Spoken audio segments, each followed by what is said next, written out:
Good evening. I'm Abby Phillip in New York. Donald Trump's economy is so unpopular right now that he hit.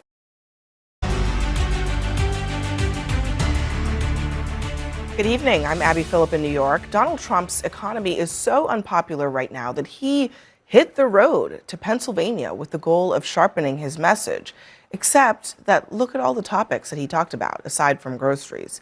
You've got AutoPen, trains, Joe Biden, Ilhan Omar, Somalis, the death penalty, the border, the weave, transgender people, critical race theory, the Electoral College, fake news, Greg Gutfeld, Saquon Barkley, global warming, homeschooling, his indictments, his impeachments, murders, shithole countries, boat bombings, and the Gulf of America. And when he did finally talk about affordability, he denied that it's even a problem. But that's our message. They gave you high prices. They gave you the highest inflation in history, and we're bringing those prices down rapidly. Lower prices, bigger paychecks. The only thing that's really going up big, it's called the stock market and your 401ks. They have a new word. They always have a hoax. The new word is affordability. So they look at the camera and they say, this election is all about affordability. Now, they never talk about it. And he's giving himself high marks for his performance on the economy. I want to talk about the economy, sir, here at home. And I wonder what grade you would give A+. your economy. A+. Yeah, A++++++. What you have to understand, the word affordability. I inherited a mess. I inherited a total mess. Prices were at an all-time high. When I came in, prices are all coming down. It's been 10 months. It's amazing what we've done. Now, many Americans would disagree with that grade that he gave himself. A Fox News poll found 76% of voters have a negative view of the economy. Now, that's 6 points higher than how they felt at the end of the Biden presidency. That's really saying something, Jeff. I mean, for the president to say that he gets, it's like a 4.5 grade point average or something like that on the economy, while Americans say right now they're rating the economy worse than when Biden left. That seems like a missed opportunity. Yeah, I mean, I was never an A student, an A++. I never got an A+, or not many A's. Give yourself one. I mean, if anything should be a lesson in confidence, we should all just be. But even this non-A student would know that this economy has some shortcomings, and inflation is still there. But if let's face it, this tariff economy is really led. I mean, tariffs are inflationary. We've all known that, and it's proving to be true. And so that's going to be a difficult thing. Yeah, even be an A student, try to sell that one. It's a tough thing. but let's face it, Biden inflation was as high as 9.1%, June of 2022. It was, yeah. Now it's 3%. The problem is, once prices go up there, they stay up there. And even at 3% inflation, Americans are still suffering with gas prices and grocery prices they can't afford.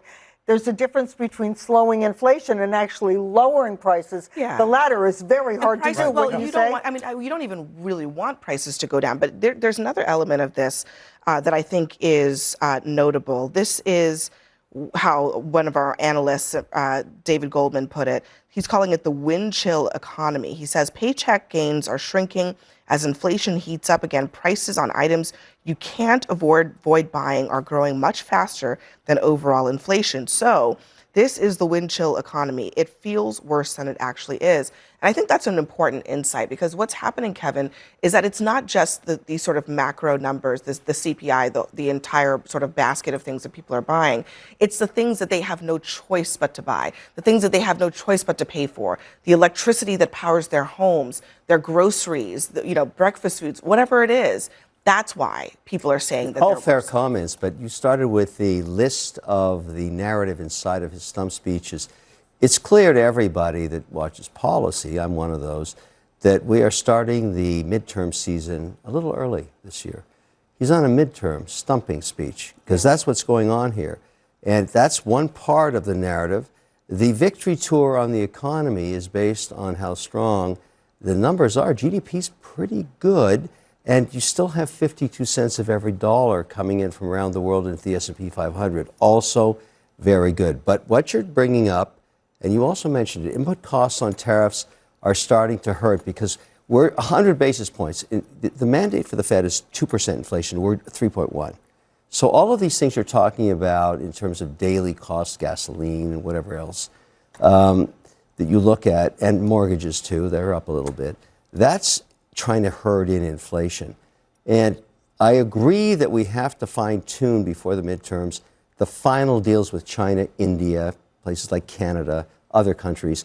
While we've been job-owning those deals, it's still true that Switzerland has a 39% tax. Why do I know that? Watch us. I can't believe that it's still 39, even though he job-owned at the White House 15. They didn't get it yet. Canada, still 25. That's a problem for potash and for things like bauxite and aluminum. There's a lot of little details that have to be worked out here, but he's on a victory tour, and I know you're loving it, Abby. Listen, I don't know. You kind of lost me at the Switzerland bit of it. I just want to let you know that I think people matters. are a little bit more concerned Show about Abby the cost your of watch. beef, That's a the perfect cost, Abby is example. the hot cost for of my beef, watch. the cost of their coffee, the cost of everything. But I do want to bring up the issue of healthcare. Let me play what he said also to Politico's Dasha Burns about the fact that ACA subsidies are expiring and healthcare costs are about to skyrocket. Here's what he said. In the meantime, 2 weeks, Mr. President, people will see those premiums go up. So will you tell Congress to extend those Obamacare subsidies while you work I don't out know. another I'm going to deal? have to say, I'd like to get better health care. I'd like to have people buy their own health care, get much better health care. And what I want to do, very simple, I want to give the money to the people, not to the insurance So right companies. now, people are buying their holiday presents. They're planning. Look, don't be dramatic. No. Don't be dramatic. They're planning their Here's what I budgets for want to do. next year, Here's what I Mr. want. I President. know, and what I want to do is help them. Don't be dramatic, he says. Donald Trump is not in touch with reality. You heard a couple months ago, he said, oh, so these Chinese tariffs, if a little girl happens to have $2 instead of $10, these comments that he makes are not realistic to the average American person who is feeling the squeeze right now. These healthcare subsidies, when they go away in the next 2 weeks, I'm a small business owner. None of these proposals that the Republicans are putting forward that would be a $2,000 infusion of health insurance money for you, that wouldn't apply to me as a small business owner or the 24 other million people in this country who rely on their health insurance from the marketplace. At every single stop, Americans are getting squeezed, whether it's the cost of their internet going up, their Wi-Fi, their cell phones bills going up, the cost of energy. You go to the store now and a package of bacon is like $10, okay? And I'm not even talking the organic kind. It's extremely expensive. And his problem is he keeps saying that everything is great. I'll go back to your point about Joe Biden was doing that, but people weren't feeling it. And that was an opening for Donald Trump on the campaign trail. And the reason why we're seeing this start earlier of the midterm campaign season is because he's in trouble. And Dr. West, on this healthcare piece, Trump has basically signaled to Republicans he wants to let them expire. He's saying he wants to put money in accounts, but they're going to let them expire. People are going to see massive increases, and they're going to vote on that probably sometime in the next week. The political implications of that, what do you think? Well, I think that it's a very scary situation in terms of everyday people. 70% of our fellow citizens living paycheck to paycheck. Mm-hmm. And as these subsidies increase, they're going to be in deeper problem. But I think the real issue for me here, when I look at Brother Trump's eyes and hearts and minds and souls, I see a weariness. He's very beleaguered. He's tired. You see, even gangsters run out of gas sometime. And the spiritual condition of the country, his own spiritual condition, the moral character of the country, his own moral character. And I have a sympathy with him as a human being, but he is my political foe. But I'm a follower of Jesus, so I love my enemies. I keep track of his humanity. But you see, hatred itself is a form of tyranny. You can only hate for so long. Tyranny of the soul, with tyrannical policy, cruelty as policy. Revenge is a form of bondage. We understand this from our own religious tradition. It's a form of bondage. And Trump is captive to hatred and revenge spiritually, so he can only go for so long with repercussions for the larger society. So it's not a matter of demonizing the brother, but American society, American empire is in deep trouble no matter what kind of policy we end up And with. that I is think there heavy is a way to stuff. look. You know what? I mean, That's this heavy speech, stuff. But this speech tonight, Does it make sense to Dr. you? West's point, felt like an old rerun. This guy's a of great orator, Trump's you know old, that? An old playbook, yeah. It felt like Trump was just 2016, trying actually. to rehash this old thing Yep. and run on a playbook that isn't relevant anymore. And while Americans are saying, hey, we need help out here, he's busy going down these rabbit holes. I'm not Abby, sure how stay that's on going to healthcare. work. Stay on healthcare. Yeah. All G7 countries are having a massive problem with healthcare.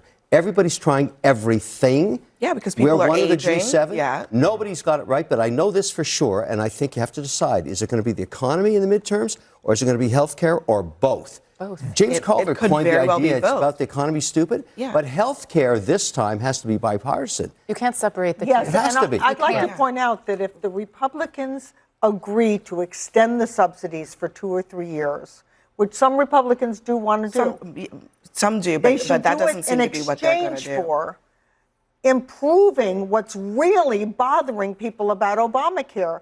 It's not the price, because 93% of the dollars that are being paid to insurance companies to insure people on Obamacare are going right from the federal treasury to the insurance So companies. that's not working. Right. But let me just point out, what's really bugging people is the enormous number of denials. It used to be that insurance companies denied 1.5% of claims. Now it's up to 15%. Now they have these prior authorization requirements. Right. They never had those before Obamacare. And now they have these narrow networks. So you think you're insured, but you get cancer, Well, and not one cancer hospital I will is say covered. this. I mean, maybe I'm not sure about the prior authorizations, but before Obamacare, they could deny you for coverage altogether because of Let me point pre-existing out, the conditions. AMA says it but let was me just give 1.5%, Jeff the last and now word it's here. 15%. That's a big difference. Sure, and we can but improve you that but you in exchange. acknowledge let the that- Republicans get credit for the humanity, for being good to patients, not just saving the $450 billion. I think you're right. I'm just saying pre-existing conditions was a big thing. If you had had cancer in the past, you would be diabetes. or diabetes, you'd Yeah. be uninsurable. Nobody's- That was an insane system that we used to just had in the past. Jeff. Republicans did well. I was one of them, voting against Obamacare initially because it threw a bunch of people off of their health care. And that was not popular. And Republicans made hay in the 2010 election and then 2012. But now you're at the other end of the spectrum where if you don't extend the subsidies, you're going to kick people off of care that they have. It'll become unaffordable. So do you Republicans think it's a may be top right on three the issue in the midterms? Oh, you bet it is. Republicans are right on the policy. This is not sustainable to continue these kind of subsidies. But on the politics of it, as long as President Trump is saying, well, we're going to give $20 billion to farmers out there and subsidize that, then people are going to say, oh, why What can't about you me? subsidize health care? Exactly. Yeah, I mean, And so everybody's the gonna want a politics are subsidy. toxic. And this But is Jeff why is We're absolutely going to right. pause here on this conversation. We have to go to the break. Next for us, the president calls for the deportation of a sitting congresswoman. In that same speech, his administration cancels even more naturalization ceremonies. Plus, breaking news tonight, a Democrat has won the Miami mayor's race, breaking the Republican streak of 30 years. We'll be right back.